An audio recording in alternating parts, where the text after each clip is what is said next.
जीवन के इस दौर में जब अंधकार और पाप का बोलबाला है, यह समझना बेहद जरूरी है कि कलयुग का अंत कैसा होगा। श्रीमद् भागवत महापुराण और गरुड़ पुराण में भगवान श्री कृष्ण ने कलयुग के अंत की स्पष्ट भविष्यवाणी की है। उन्होंने बताया कि कलयुग में अधर्म अपने चरम पर होगा।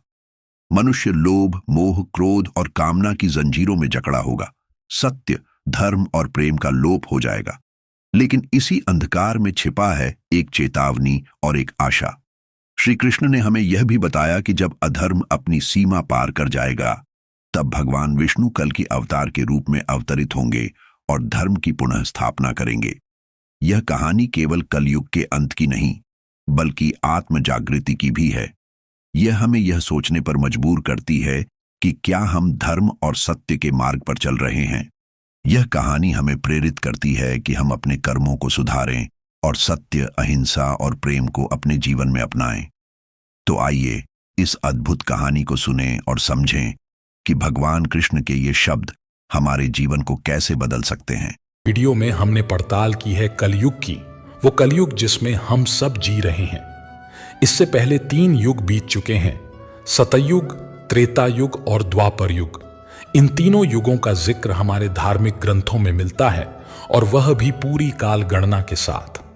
तो क्या कलयुग के लिए भी ऐसी कोई काल गणना है? क्या कोई ऐसा समय है जिसके बाद कलयुग का अंत होगा? इस सवाल पर हमारे वैदिक ग्रंथों में कल की अवतार की भविष्यवाणी मिलती है।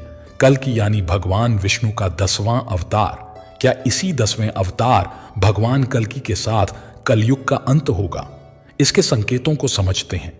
शास्त्रों में लिखा है कि जब भगवान कल्कि सफेद घोड़े पर सवार होकर आएंगे, तब धरती पर प्रलय होगा। इस महाप्रलय के बाद एक नई सृष्टि का जन्म होगा। भगवान कल्कि के साथ एक नए युग की शुरुआत होगी। जैसा कि कलयुग से ठीक पहले द्वापर युग में भगवान श्री कृष्ण कह चुके हैं, यदा यदा ही धर्मस्य ग्लानिर्भवति भारत, अभ्युत्थानम धर्मस्य तदात्मानं सृजाम्यहम्। इस श्लोक का अर्थ है, जब जब इस धरती पर धर्म की हानि होती है और अधर्म आगे बढ़ता है, तब तब ईश्वर का अवतार होता है। भगवान श्री कृष्ण ने स्वयं अर्जुन से कहा था कि अधर्म का नाश करने के लिए मैं धरती पर अवतार लेता हूं।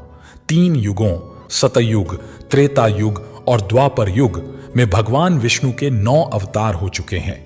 इन 9 अवतारों के नाम हैं मत्स्य अवतार, कूर्म अवतार, वराह अवतार, नृसिंह अवतार, वामन अवतार, परशुराम अवतार, श्री राम अवतार, श्री कृष्ण अवतार। 10वां अवतार कल्कि अवतार है, जो कलयुग के अंत में होगा। मान्यता है कि इस अवतार के साथ सभी बुरे कर्मों और पापियों का नाश होगा।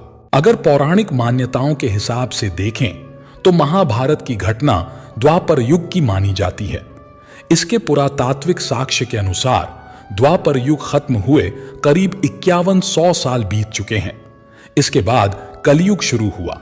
आज के अनुसार कलयुग के 5121 साल बीत चुके हैं। हिंदू धर्म के प्राचीन ग्रंथ गरुड़ पुराण, विष्णु पुराण, अग्नि पुराण आदि में कलाओं का विस्तृत वर्णन किया गया है। इन ग्रंथों में कलयुग में स्त्रियों और पुरुषों के व्यवहार का भी वर्णन मिलता है।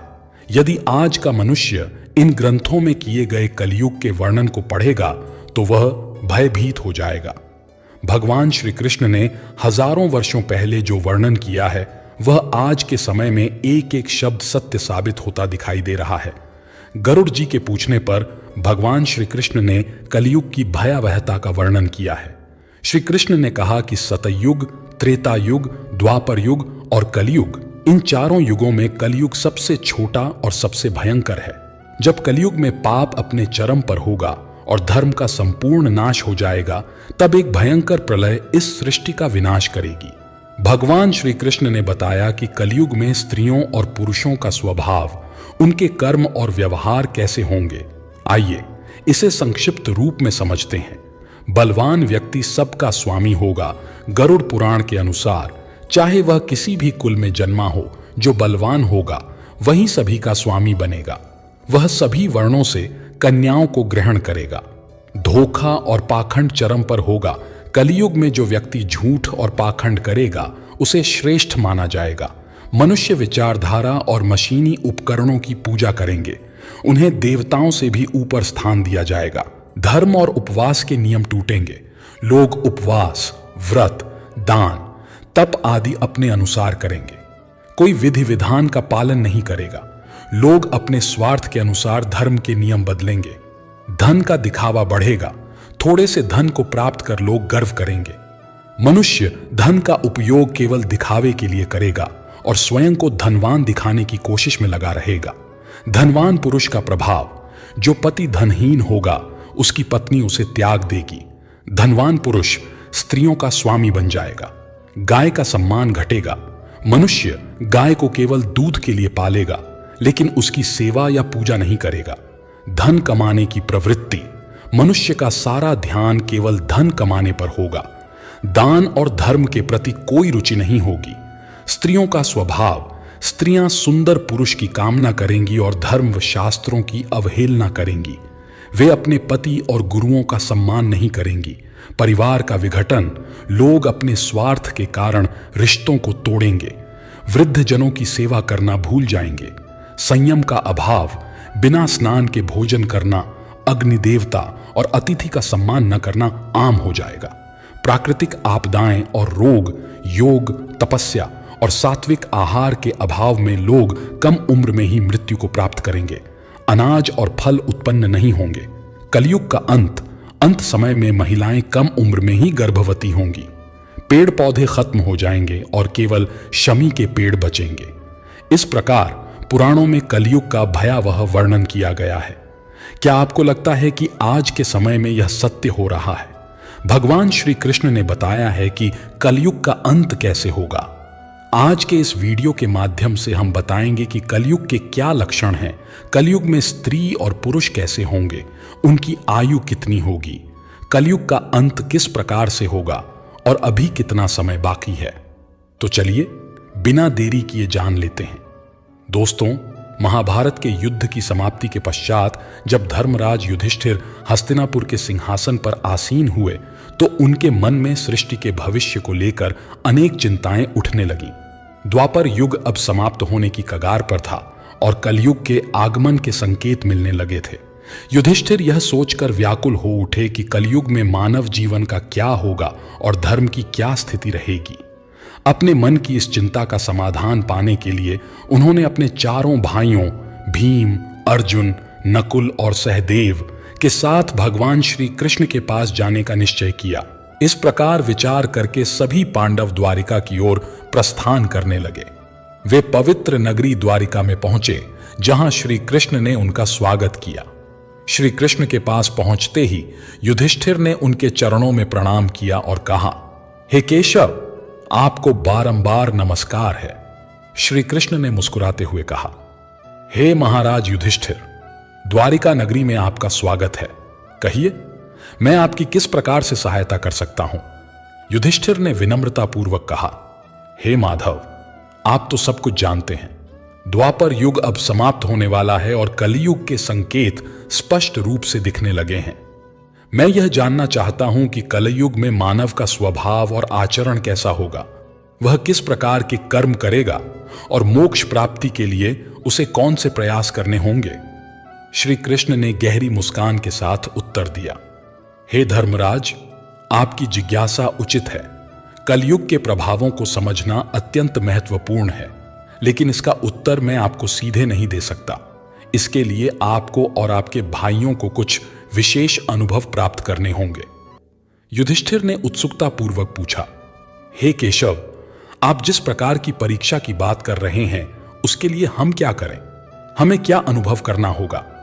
श्री कृष्ण ने कहा, हे महाराज, आपको और आपके चारों भाइयों को अलग अलग दिशाओं में स्थित घने और भयानक वनों में जाकर कुछ विचित्र और अद्भुत चीजें देखनी होंगी। जब आप वहां कुछ असामान्य घटनाओं का अनुभव करेंगे तो उन्हें वापस आकर मुझसे साझा करें, तभी मैं आपको कलयुग के प्रभावों के बारे में विस्तार से बता पाऊंगा। युधिष्ठिर ने कहा, जैसी आपकी आज्ञा केशव, आप जिस स्थान की ओर इशारा करेंगे हम वहां जाने के लिए तैयार हैं। भगवान श्री कृष्ण ने कहा, हे महाराज, आप और आपके चारों भाई अब अलग अलग दिशाओं में जाओ। सभी दिशा में भयानक वन स्थित हैं। आप उन जंगलों में जाकर देखो। यदि आपको कोई विचित्र चीज दिखाई दे तो आप वापस आकर बता देना, मैं उससे आपको आने वाले कलयुग का रहस्य बताऊंगा। फिर युधिष्ठिर और उनके भाइयों ने भगवान श्री कृष्ण की आज्ञा का पालन करते हुए वन की ओर चलने का निर्णय लिया। पांडव अपने रथों से उतरे और पैदल ही वन की ओर चल पड़े। वन की यात्रा कठिन थी, लेकिन वे अपने मन में जिज्ञासा और ईश्वर की आज्ञा का पालन करने के उद्देश्य से चल रहे थे। वन का वातावरण शांति और रहस्यमयता से भरा हुआ था। पांडव एक एक करके अलग अलग दिशाओं में जाने लगे ताकि वे अधिक से अधिक अद्भुत घटनाओं का अनुभव कर सकें। सबसे पहले युधिष्ठिर को एक घने और रहस्यमय वन में एक विचित्र दृश्य दिखाई दिया। उन्होंने देखा कि एक विशालकाय हाथी के 2 सूंड हैं। वह हाथी अपने दोनों सूंड से वन के पेड़ों को उखाड़ रहा था, मानो उसकी शक्ति अद्वितीय हो। यह दृश्य देखकर युधिष्ठिर आश्चर्यचकित हो गए और सोचने लगे कि यह अद्भुत घटना क्या संकेत दे रही है। उन्होंने उस हाथी को ध्यान से देखा और उसके अद्वितीय रूप को समझने का प्रयास किया। इसके बाद अर्जुन ने भी एक अद्भुत घटना का साक्षात्कार किया। अर्जुन एक सुंदर और शांत वन में पहुंचे जहां पक्षियों की चहचहाहट सुनाई दे रही थी। वहां उन्होंने देखा कि एक विशाल पक्षी के पंखों पर वेदों की रचाएं लिखी हुई थीं। वह पक्षी अत्यंत विशाल और गौरवशाली था, लेकिन वह मुर्दे का मांस खा रहा था। अर्जुन यह दृश्य देखकर सोचने लगे, यह कैसा अद्भुत और विरोधाभासी दृश्य है।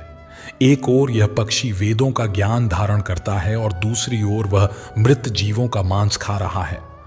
अर्जुन ने इस दृश्य को ध्यान से देखा और यह समझने का प्रयास किया। फिर भीम, जो बड़े बलवान और हृष्टपुष्ट थे, उन्होंने भी एक अनोखी घटना देखी। भीम एक हरे भरे चारागाह में पहुंचे जहां गायों का एक झुंड चर रहा था। वहां उन्होंने देखा कि एक गाय ने बछड़े को जन्म दिया और वह गाय अपने बछड़े को इतनी जोर से छांटने लगी कि वह बछड़ा लहूलुहान हो गया। भीम ने यह दृश्य देखा और सोचने लगे, यह कैसी विचित्र ममता है जो बच्चे को घायल कर रही है। इसके बाद सहदेव ने एक विचित्र दृश्य देखा। सहदेव एक सुंदर और शांत जलाशय के पास पहुंचे जहां 7 कुएं थे। उन 7 कुओं में से 6 कुओं में पानी भरा हुआ था, लेकिन बीच वाला कुआं जो सबसे गहरा था उसमें जरा सा भी पानी नहीं था। यह दृश्य देखकर सहदेव गहरे विचार में पड़ गए और सोचने लगे कि यह अद्भुत दृश्य क्या संकेत दे रहा है। उन्होंने इस दृश्य को ध्यान से देखा और यह समझने का प्रयास किया। फिर अंत में नकुल ने भी एक अद्भुत दृश्य देखा। नकुल एक पर्वतीय क्षेत्र में पहुंचे जहां चारों ओर ऊंचे ऊंचे पर्वत थे और उन पर हरे भरे वृक्ष उगे हुए थे। उन्होंने देखा कि एक पहाड़ की छोटी सी एक विशाल काय शिला लुढ़कती हुई नीचे आ रही थी। वह शिला अपने रास्ते में आने वाले बड़े बड़े वृक्षों को उखाड़कर फेंक देती है, लेकिन जब वह एक छोटे से पौधे के पास पहुंची तो उसे छूते ही वह स्थिर हो गई। नकुल इस घटना से स्तब्ध रह गए और सोचने लगे कि यह छोटा सा पौधा इतना शक्तिशाली कैसे हो सकता है। उन्होंने इस दृश्य को ध्यान से देखा और यह समझने का प्रयास किया। शाम होते ही 5 भाई वन से वापस लौटे और भगवान श्री कृष्ण के पास पहुंचे। वे सभी अपने अपने अनुभवों को साझा करने के लिए उत्सुक थे। सबसे पहले युधिष्ठिर ने अपनी बात कही, हे प्रभु, मैंने एक हाथी देखा जिसकी 2 सूंडें थीं। यह दृश्य देखकर मैं बहुत चकित हुआ। श्री कृष्ण मुस्कुराए और बोले, धर्मराज, इस दृश्य का अर्थ यह है कि कलयुग में ऐसे लोग सत्ता में आएंगे जो दोनों ओर से शोषण करेंगे।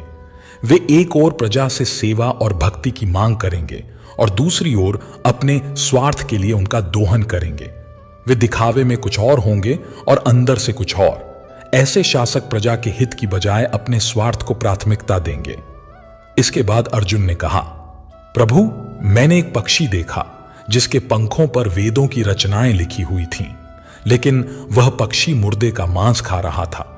यह दृश्य मेरे लिए अत्यंत विचित्र था। श्री कृष्ण ने गहरे विचार में डूबते हुए कहा, अर्जुन, कलयुग में ऐसे लोग होंगे जो बड़े बड़े विद्वान और पंडित कहलाएंगे। उनके पास ज्ञान तो होगा, लेकिन उनका हृदय पवित्र नहीं होगा। वे मृतकों के नाम पर धन अर्जित करने के लिए तत्पर रहेंगे। ऐसे विद्वान केवल अपने लाभ के लिए धर्म और वेदों का उपयोग करेंगे। वे केवल उस समय का इंतजार करेंगे जब कोई धनी व्यक्ति मरे और उनकी संपत्ति उनके नाम हो जाए। इस युग में धर्म के नाम पर भी छल और कपट होगा। फिर भीम ने अपनी बात कही, प्रभु, मैंने देखा कि एक गाय अपने बछड़े को इतनी जोर से छाट रही थी कि वह लहूलुहान हो गया। यह दृश्य मेरे लिए बड़ा ही विचित्र था। श्री कृष्ण ने गंभीरता से उत्तर दिया, भीम, कलयुग में माता पिता अपने बच्चों के प्रति इतनी ममता और मोह दिखाएंगे कि वे उनके विकास का मार्ग ही बाधित कर देंगे। अत्यधिक स्नेह और सुरक्षा के कारण बच्चे आत्मनिर्भर नहीं बन पाएंगे और वे जीवन में आगे बढ़ने के बजाय मोह माया के जाल में फंस कर रह जाएंगे। माता पिता की ममता उनके बच्चों के लिए ही बाधा बन जाएगी और बच्चे आत्मनिर्भर बनने के बजाय कमजोर हो जाएंगे। अब सहदेव ने अपनी बारी ली और कहा, हे प्रभु, मैंने 7 कुओं का अद्भुत दृश्य देखा। 6 कुओं में पानी भरा हुआ था, लेकिन बीच वाला कुआं जो सबसे गहरा था वह पूरी तरह से सूखा था। यह दृश्य मुझे बहुत विचित्र लगा। श्री कृष्ण ने धीरे धीरे उत्तर दिया, सहदेव, कलयुग में ऐसे लोग होंगे जो दिखावे में बड़े धनाढ्य और संपन्न होंगे। वे बड़े बड़े उत्सवों और आयोजनों में अपार धन खर्च करेंगे, लेकिन अपने पड़ोस में भूखे और प्यासे लोगों की ओर देखने की भी जरूरत नहीं समझेंगे। वे केवल अपने स्वार्थ और आनंद के लिए धन का उपयोग करेंगे और दूसरों की पीड़ा की उन्हें कोई परवाह नहीं होगी। यह युग स्वार्थ और अनदेखी का होगा, जहां धन का असली उपयोग नहीं हो पाएगा। अंत में नकुल ने अपनी बात कही, प्रभु, मैंने देखा कि एक विशाल काय शिला पहाड़ से लुढ़कती हुई नीचे आ रही थी। वह अपने रास्ते में आने वाले बड़े बड़े वृक्षों को उखाड़कर फेंक रही थी, लेकिन एक छोटे से पौधे के पास पहुंचते ही वह शिला स्थिर हो गई। यह दृश्य मेरे लिए अत्यंत आश्चर्यजनक था। श्री कृष्ण ने गंभीर स्वर में उत्तर दिया, नकुल, कलयुग में मनुष्य का पतन बड़े बड़े धन और संपत्तियों के कारण नहीं रुकेगा। उसका जीवन केवल भौतिक सुख सुविधाओं से उखड़ जाएगा।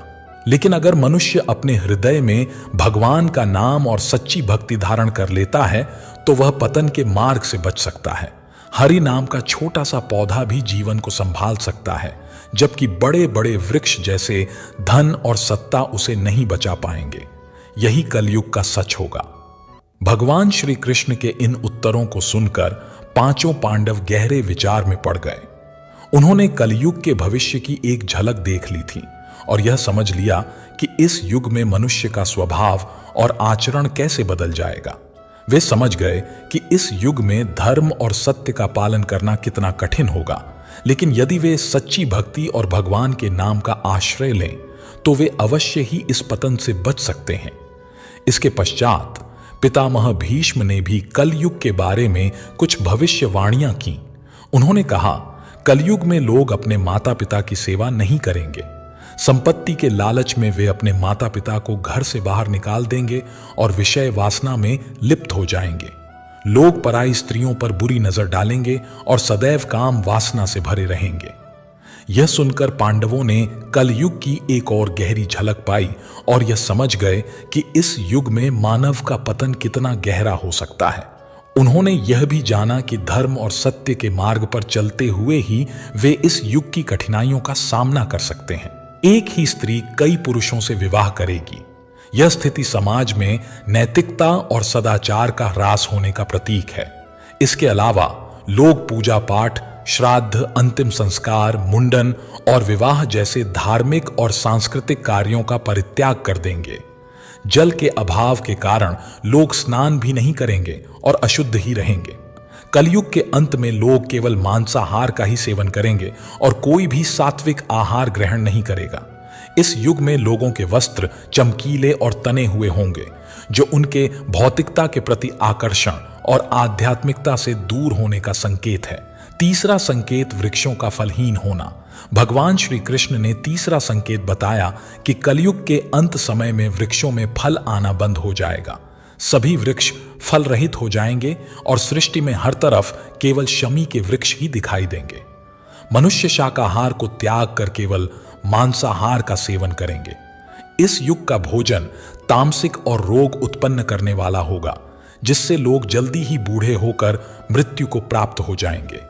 कलयुगी मनुष्य गाय की पूजा करना बंद कर देंगे और गायों को केवल दूध और मांस के लिए पाला जाएगा। यह संकेत समाज में धर्म, नैतिकता और प्रकृति के प्रति सम्मान की कमी का प्रतीक है। चौथा संकेत अल्पवृष्टि। श्री कृष्ण ने चौथे संकेत के रूप में कहा कि कलयुग के अंत समय में अल्पवृष्टि होगी, अर्थात बहुत ही कम बारिश होगी। खेतों में अनाज नहीं उगेगा और धान्य का आकार बहुत छोटा हो जाएगा। फलों में रस भी उत्पन्न नहीं होगा। मनुष्य भूख और प्यास के कारण तड़प कर मरने लगेंगे। इस स्थिति में मनुष्य को केवल बकरियों का दूध ही प्राप्त होगा। यह संकेत समाज में प्राकृतिक संसाधनों की कमी और जीवन की कठिनाइयों को दर्शाता है। पांचवां संकेत 7 सूर्य और प्रलय।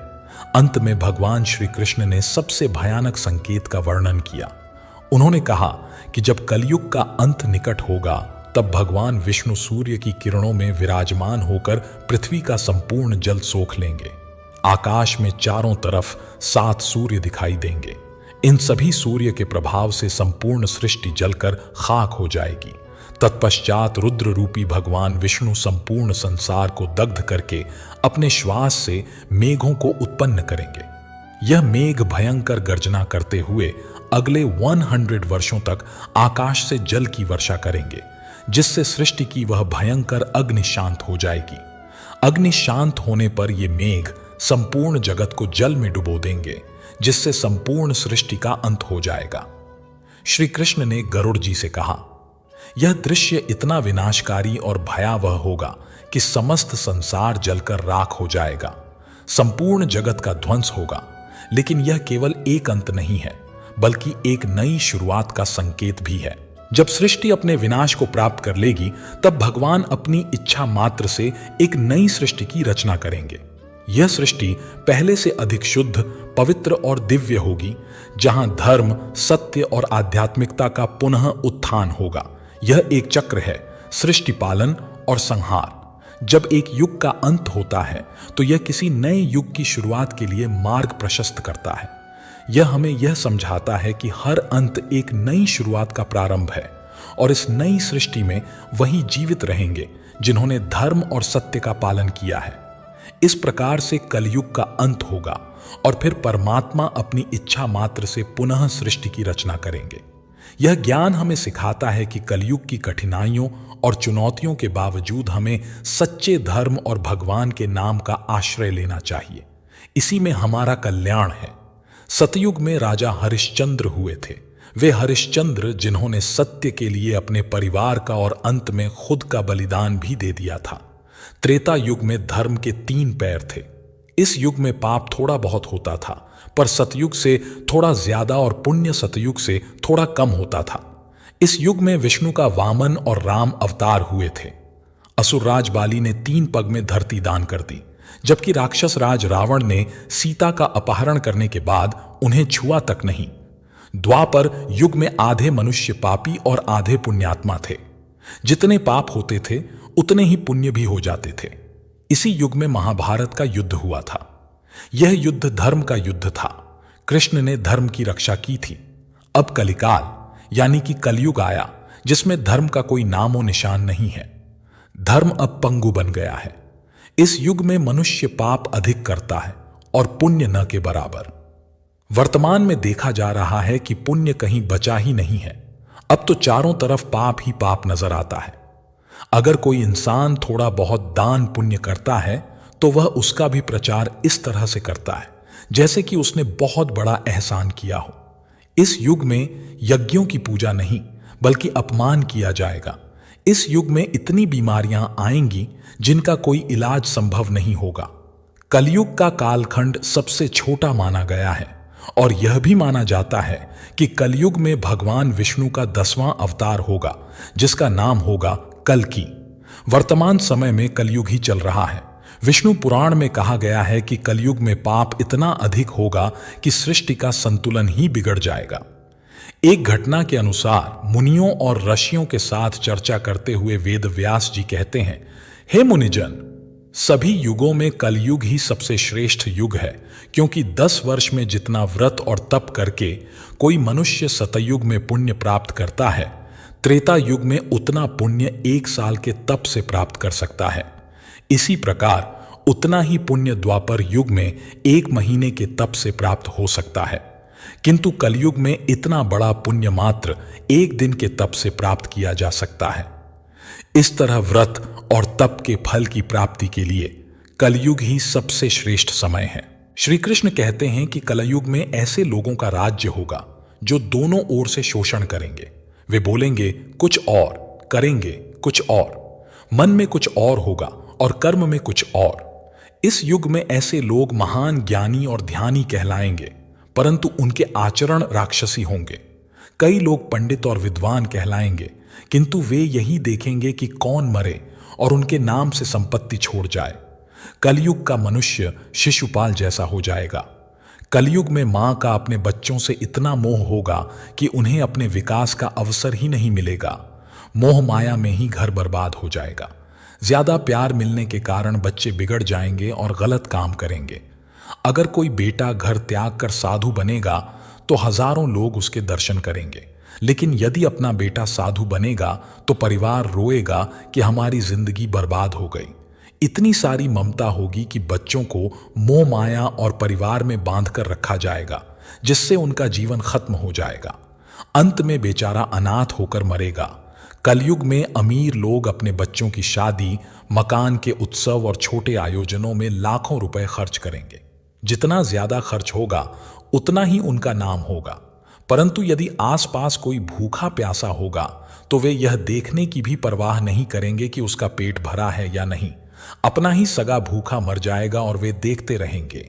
दूसरी ओर वे मौज मस्ती, मदिरा, मांस भक्षण और व्यसनों पर खूब पैसा खर्च करेंगे, लेकिन किसी के आंसू पोंछने में उनकी रुचि नहीं होगी। कलयुग में मानव का मन नीचे गिरेगा, उसका जीवन पतित होगा। यह पतित जीवन न धन की शिला से रुकेगा, न सत्ता के वृक्षों से, किंतु हरिनाम के एक छोटे से पौधे से, हरि कीर्तन के एक छोटे से पौधे से मनुष्य जीवन का पतन रुक जाएगा। पुराणों में लिखा है कि जैसे जैसे कलयुग आगे बढ़ेगा, वैसे वैसे भारत की गद्दी पर वेद विरोधी लोगों का शासन होगा। ये ऐसे लोग होंगे जो जनता से झूठ बोलेंगे, एक दूसरे की आलोचना करेंगे और जिनका कोई धर्म नहीं होगा। ये सभी विधर्मी होंगे और मिलकर भारत को बर्बाद कर देंगे। अंततः भारत को अराजक भूमि बना देंगे। ज्यों-ज्यों कलयुग आगे बढ़ेगा, ब्राह्मण गण संस्कार शून्य हो जाएंगे, राजा लोग भी शूद्र तुल्य हो जाएंगे। अपनी तुच्छ बुद्धि को शाश्वत समझकर कुछ मूर्ख लोग ईश्वर और धर्म ग्रंथों की प्रामाणिकता पर प्रश्न उठाने का दुस्साहस करेंगे। वे पुराणों का अपमान करेंगे।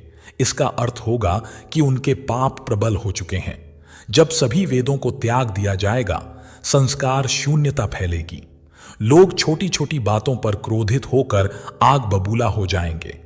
दुष्ट लोग स्त्रियों, बच्चों, गांवों और ब्राह्मणों को मारने में भी संकोच नहीं करेंगे। दूसरों की स्त्रियों और धन को हथियाने में ये लोग सदा तत्पर रहेंगे। ब्रह्मा जी ने नारद से कहा, भयंकर कलयुग में मनुष्य का आचरण दुष्ट हो जाएगा। योगी भी दुष्ट चित्त वाले होंगे। संसार में परस्पर विरोध फैलेगा। ब्राह्मण, क्षत्रिय और वैश्य दुष्ट कर्मों में लिप्त हो जाएंगे। राजाओं में चरित्रहीनता विशेष रूप से देखी जाएगी। देश और गांव गांव में कष्ट फैल जाएगा। संतजन दुखी रहेंगे। अपने धर्म को त्याग कर लोग दूसरे धर्मों का आश्रय लेंगे। देवताओं का देवत्व नष्ट हो जाएगा और उनका आशीर्वाद भी प्राप्त नहीं होगा। मनुष्यों की बुद्धि धर्म से विपरीत हो जाएगी और पृथ्वी पर पाप और झूठ का राज्य होगा। वेदों का पालन कोई नहीं करेगा। विवाह को धर्म नहीं माना जाएगा। शिष्य गुरु के अधीन नहीं रहेंगे।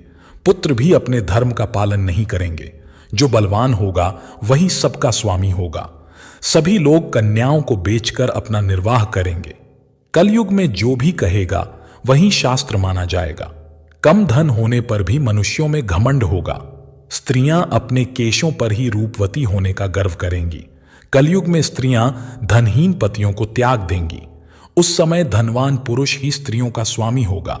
जो अधिक देगा उसे ही लोग अपना स्वामी मानेंगे। उस समय लोग केवल प्रभुता के कारण संबंध रखेंगे। सारा धन घर बनाने में ही समाप्त हो जाएगा। पुण्य के काम नहीं होंगे।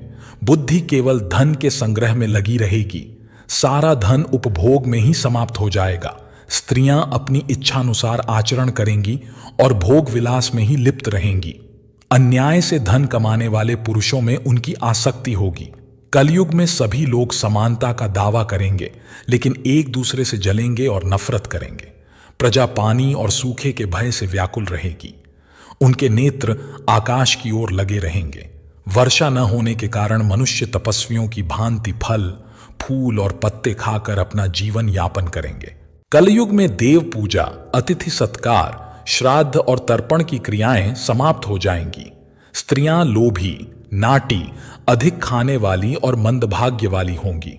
वे गुरुजनों और पति की आज्ञा का पालन नहीं करेंगी, पर्दे में भी नहीं रहेंगी और अपना जीवन यापन स्वयं करेंगी।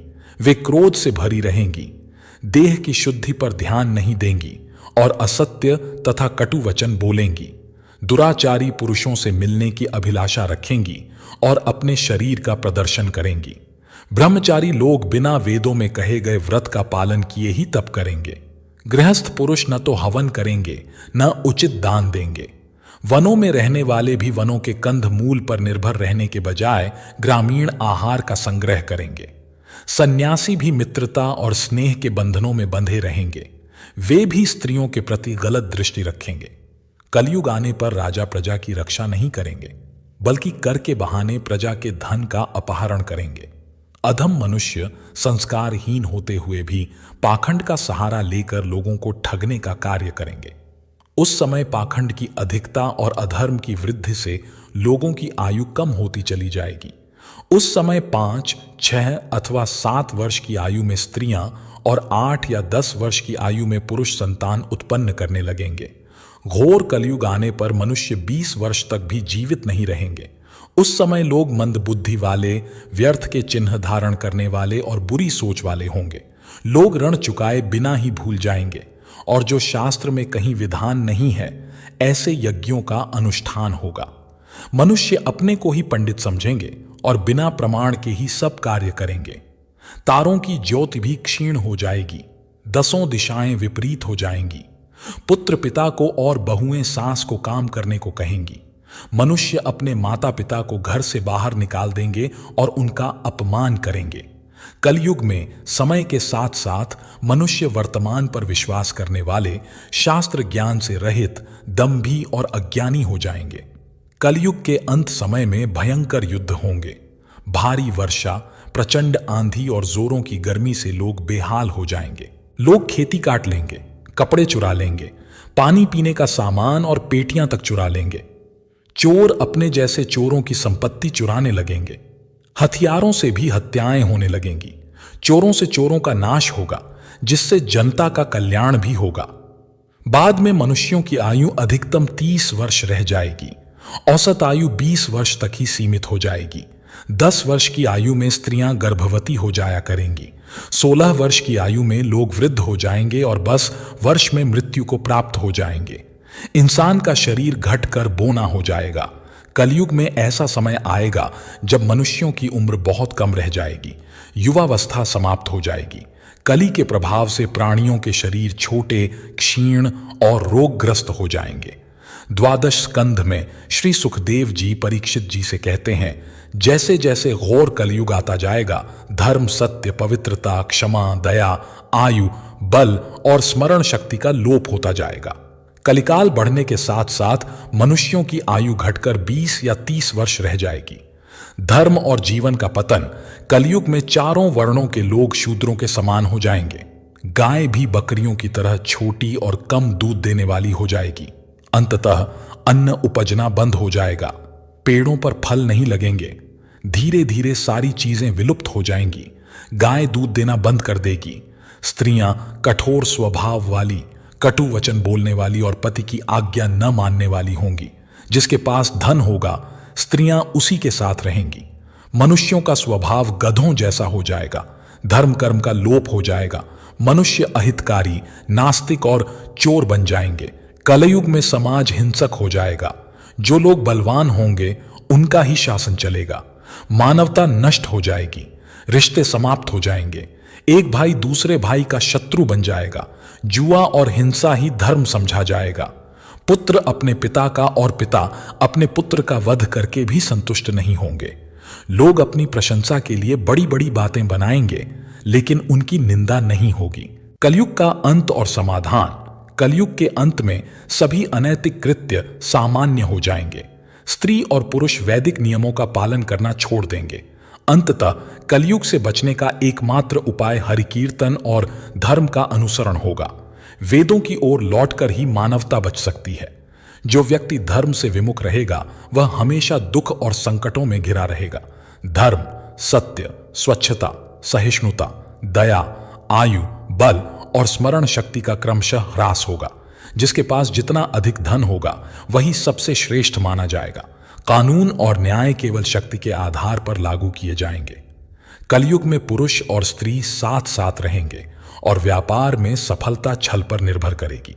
पहले के समय में जो ब्राह्मण रहते थे वे अपने शरीर पर बहुत कुछ धारण करते थे, पर कलयुग में वे केवल एक धागा पहनकर अपने ब्राह्मण होने का दावा करेंगे। जो व्यक्ति बहुत चालाक और स्वार्थी होगा वह इस युग में बहुत विद्वान माना जाएगा। इस युग में जिस व्यक्ति के पास धन नहीं होगा वह अधर्मी, अपवित्र और बेकार माना जाएगा। विवाह केवल एक समझौता होगा। लोग स्नान करके समझेंगे कि वे अंतरात्मा से भी शुद्ध हो गए हैं। पेट भरना लोगों का मुख्य लक्ष्य हो जाएगा। यह माना जाएगा कि मनुष्य की सुंदरता उसके बालों से होती है। पृथ्वी भ्रष्ट लोगों से भर जाएगी और लोग सत्ता हासिल करने के लिए एक दूसरे को मारेंगे। अकाल और अत्यधिक करों के कारण लोग पत्ते, जड़, मांस, जंगली शहद, फल, फूल और बीज खाने को मजबूर हो जाएंगे। जब सूखा पड़ेगा, ठंड, हवा, गर्मी, बारिश और बर्फ ये सब लोगों को बहुत परेशान करेंगे। गोस्वामी तुलसीदास के रामचरितमानस के अनुसार ब्रह्मा और शिव के नेतृत्व में सभी देवता भगवान विष्णु से अवतार लेने की प्रार्थना करने के लिए न तो वैकुंठ गए और न ही क्षीर सागर, किंतु भगवान राम को सूक्ष्म अग्नि की तरह उपस्थित होने के लिए, जैसा कि भगवान शिव ने सलाह दी थी, वहीं से उन्होंने प्रार्थना की।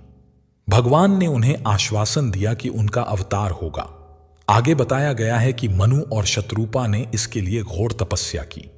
ब्रह्मा, विष्णु और शिव ने उनसे बार बार संपर्क किया, किंतु दंपति ने जोर देकर यही कहा कि वे चाहते हैं कि परम ब्रह्म स्वयं प्रकट होकर उन्हें आशीर्वाद दें।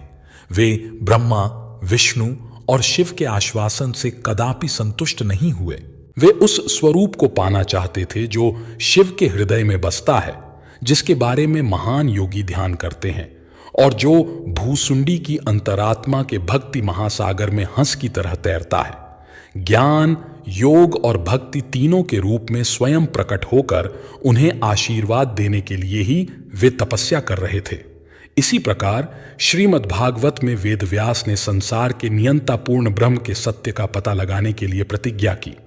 तुलसीदास के अनुसार राम मात्र प्रण सर्वोच्च ईश्वर के अवतार नहीं है और न ही वेद व्यास के लिए कृष्ण।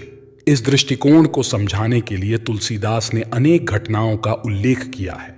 उनके अनुसार जब राम रावण द्वारा सीता के अपहरण पर विलाप कर रहे थे, उस समय अगस्त्य के आश्रम से लौटते हुए शिव और सती वहां से गुजरे। सती ने राम के विलाप को एक साधारण मनुष्य की तरह देखा और उन्हें सर्वोच्च देवता मानने के लिए तैयार नहीं हुई। सती ने राम की शक्ति की परीक्षा लेने का निर्णय किया और स्वयं सीता का रूप धारण कर लिया। इस घटना ने भगवान शिव को इतना आहत कर दिया कि उन्होंने सती का त्याग कर दिया। उन्होंने तब तक सती को स्वीकार नहीं किया जब तक वे पार्वती के रूप में पुनः जन्म नहीं ले लेती। इस प्रकार श्रीमद् भागवत और रामचरितमानस दोनों के केंद्रीय विषय यह निवारण करना है कि भगवान राम और कृष्ण परम ब्रह्म के अवतार हैं। भारतीय दार्शनिक दृष्टि में भगवान तीन प्रकार के होते हैं: निर्गुण निराकार वेदांत उपासना का अव्यक्त ब्रह्म, निर्गुण साकार सांख्य और योग दर्शन का ईश्वर, सगुण साकार परम ब्रह्म परमेश्वर का लोक अवतार। वे उस स्वरूप को पाना चाहते थे जो शिव के हृदय में बसता है, जिसके बारे में महान योगी ध्यान करते हैं और जो भूसुंडी की अंतरात्मा के भक्ति महासागर में हंस की तरह तैरता है। ज्ञान, योग और भक्ति तीनों के रूप में स्वयं प्रकट होकर उन्हें आशीर्वाद देने के लिए ही वे तपस्या कर रहे थे। इसी प्रकार श्रीमद् भागवत में वेद व्यास ने संसार के नियंतापूर्ण ब्रह्म के सत्य का पता लगाने के लिए प्रतिज्ञा की। तुलसीदास के अनुसार राम मातृप्रण सर्वोच्च ईश्वर के अवतार नहीं है और न ही वेद व्यास के लिए कृष्ण। इस दृष्टिकोण को समझाने के लिए तुलसीदास ने अनेक घटनाओं का उल्लेख किया है। उनके अनुसार जब राम रावण द्वारा सीता के अपहरण पर विलाप कर रहे थे, उस समय अगस्त्य के आश्रम से लौटते हुए शिव और सती वहां से गुजरे। सती ने राम के विलाप को एक साधारण मनुष्य की तरह देखा और उन्हें सर्वोच्च देवता मानने के लिए तैयार नहीं हुई। सती ने राम की शक्ति की परीक्षा लेने का निर्णय किया और स्वयं सीता का रूप धारण कर लिया। इस घटना ने भगवान शिव को इतना आहत कर दिया कि उन्होंने सती का त्याग कर दिया। उन्होंने तब तक सती को स्वीकार नहीं किया जब तक वे पार्वती के रूप में पुनः जन्म नहीं ले लेती। इस प्रकार श्रीमद्भागवत और रामचरितमानस दोनों के केंद्रीय विषय यह निवारण करना है कि भगवान राम और कृष्ण परम ब्रह्म के अवतार हैं। भारतीय दार्शनिक दृष्टि में भगवान तीन प्रकार के होते हैं: निर्गुण निराकार वेदांत उपासना का अव्यक्त ब्रह्म, निर्गुण साकार सांख्य और योग दर्शन का ईश्वर, सगुण साकार परम ब्रह्म परमेश्वर का लोक अवतार। पहली श्रेणी का ईश्वर किसी को प्रत्यक्ष उपलब्ध नहीं है। वेदांत के अनुसार वह अपनी माया से ईश्वर, जीव और संसार के रूप में प्रकट होता है। उसकी माया का सात्विक पक्ष ईश्वर, राजसिक पक्ष जीव और तामसिक पक्ष अचेतन जगत की रचना करता है। दूसरे प्रकार का ईश्वर परमात्मा के रूप में विभिन्न रूपों और अवतारों में विद्युत या अग्नि की तरह अनुभव किया जा सकता है। वह पहली श्रेणी के परम ब्रह्म की सभी विशेषताओं को समाहित करता है। यह सर्वविदित है कि श्री कृष्ण भगवान के अवतार के रूप में आए, इसमें कोई संशय नहीं है। भगवान अधर्म के नाश और धर्म की स्थापना के लिए अवतार लेते हैं। महाभारत के अनेक प्रसंग इसके प्रमाण हैं। कौरव पांडवों के साथ बचपन से दुर्व्यवहार करते थे। उन्होंने कुलवधू द्रौपदी का अपमान किया और धर्म की सारी सीमाएं पार कर दी। राजा धृतराष्ट्र पुत्र मोह में इस कदर अंधे हो गए थे कि उनकी बुद्धि भी भ्रष्ट हो गई थी। संजय, विदुर और भीष्म पितामह ने युद्ध टालने का प्रयास किया, किंतु कौरवों का अभिमान उन्हें अधर्म के मार्ग पर ले गया। भगवान ने केवल कौरवों को नहीं, अधर्म को नष्ट करने के लिए अवतार लिया। महाभारत के युद्ध के बाद पांडवों ने धर्म की नीति पर कार्य किया और भगवान द्वारा दिखाए गए धर्म के मार्ग पर चलते हुए धर्म को जीवित रखा। अंत में इस घोर कलयुग से बचने का एकमात्र उपाय यह है कि व्यक्ति को वेदों की ओर लौटना चाहिए और हर समय हरि कीर्तन करके खुद को सुरक्षित रखना चाहिए। जो व्यक्ति धर्म से विमुख होकर रहेगा वह कहीं भी कभी भी अकाल मृत्यु को प्राप्त करेगा या हर समय दुखी और संकटों से घिरा रहेगा। प्रिय मित्रों, यदि आप इस कलयुग से बचना चाहते हैं तो गलत लोगों से दूरी बनाए रखें, भजन कीर्तन करते रहें और भागवत गीता का पाठ अवश्य करें। आप ईश्वर की पूजा आराधना में लगे रहें। इससे आपके जो भी बुरे कर्मों के फल हैं वे समाप्त हो जाएंगे और आपको इस कलयुग से मुक्ति मिलेगी। भगवान श्री कृष्ण ने कहा है कि जो व्यक्ति कलयुग में हमेशा सत्य के मार्ग पर चलेगा उसका जीवन आसान हो जाएगा। श्री कृष्ण की बताई गई इन 4 अहम बातों पर चलना कलयुग के इंसानों के लिए कठिन जरूर है, लेकिन जो इनका पालन करेगा उसका जीवन सरल और सुखमय होगा। आज की भाग दौड़ भरी जिंदगी में ईश्वर का स्मरण करने के लिए किसी के पास समय नहीं है, लेकिन जब विपत्ति आती है तो सभी को भगवान याद आते हैं। यदि इंसान सुख में भी भगवान का स्मरण करता रहे तो उसे दुख के दिन नहीं देखने पड़ेंगे। उसे सुख और दुख दोनों समय भगवान का स्मरण करते रहना चाहिए। रोज श्रीमद् भागवत गीता का पाठ करना चाहिए और भगवान के नाम का स्मरण करना चाहिए। हमेशा अच्छे कर्म करने चाहिए। हिंदू धर्म में ब्रह्मा और विष्णु पुराण की कई मान्यताएं हैं। पुराणों के अनुसार कलयुग के खत्म होने के बाद दुनिया समाप्त हो जाएगी। विष्णु पुराण में ऐसी कई परिस्थितियां लिखी गई हैं जिनसे पता चलता है कि सृष्टि अपने अंत के करीब है। ऐसा बताया गया है कि महाभारत युद्ध के समय कई लोग किसी कारणवश इस युद्ध में भाग नहीं ले पाए थे। वे सभी योद्धा युद्ध लड़ना चाहते थे और उनकी यह इच्छा कलयुग के अंत में पूरी होगी। कलयुग के अंत में कल की अवतार का जन्म होगा। भगवान बलराम, जिन्हें जगन्नाथपुरी में बलभद्र के नाम से जाना जाता है, प्रकट होंगे और अधूरा महाभारत युद्ध पुनः लड़ा जाएगा। मुझे सुनने के लिए धन्यवाद दोस्तों। मिलते हैं अगली वीडियो में एक नई सीख के साथ। खुश रहिए, अपना ख्याल रखिए। जय श्री कृष्णा। मर्म और प्रेरणा दोस्तों, कलयुग का अंत केवल एक भविष्यवाणी नहीं, बल्कि हमारे लिए एक महत्वपूर्ण संदेश है। यह हमें सिखाता है कि सत्य और धर्म की राह कभी आसान नहीं होती, लेकिन वही हमें सच्चा सुख और शांति देती है। जब अधर्म और पाप अपने चरम पर पहुंचते हैं, तब एक नई शुरुआत होती है, धर्म और सत्य की पुनः स्थापना। भगवान श्री कृष्ण का यह संदेश हमें प्रेरित करता है कि हम अपने जीवन में सद्गुणों को अपनाएं, बुराई से दूर रहें और दूसरों के लिए प्रेरणा का स्रोत बने। यह समय है आत्म जागृति का, अपने कर्मों का मूल्यांकन करने का और जीवन में धर्म को प्राथमिकता देने का। अगर इस कहानी ने आपके दिल को छुआ हो तो गीता वाणी चैनल को सब्सक्राइब करना न भूलें। यहां आपको भगवद गीता के अनमोल ज्ञान, श्री कृष्ण की शिक्षाओं और प्रेरणादायक कहानियों का खजाना मिलेगा। वीडियो को लाइक और शेयर करें ताकि यह संदेश हर व्यक्ति तक पहुंचे। आइए हम सब मिलकर सत्य और धर्म का दीपक जलाएं।